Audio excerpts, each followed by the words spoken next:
نحمدہ و نصلی علی رسولہ الکریم، اما بعد، اعوذ باللہ من الشیطان الرجیم، بسم اللہ الرحمن الرحیم۔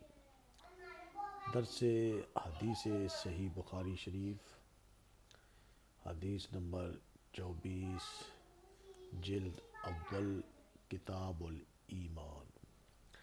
عنوان: اللہ تعالیٰ کا قول کہ اگر وہ توبہ کر لیں اور نماز پڑھنے لگیں اور زکوٰۃ دیں تو ان کے قتل کا عمل ترک کر دو۔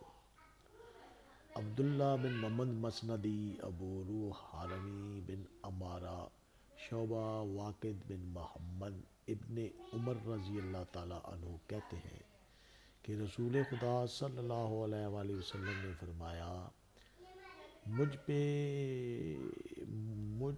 مجھے یہ حکم دیا گیا ہے کہ میں لوگوں سے اس وقت تک جنگ کروں کہ وہ اثبات کی گواہی دینے لگے کہ سوائے اللہ کے کوئی معبود نہیں، اور اس بات کی کہ محمد صلی اللہ علیہ وآلہ وسلم اللہ کے رسول ہیں، اور نماز پڑھنے لگے اور زکوٰۃ دیں۔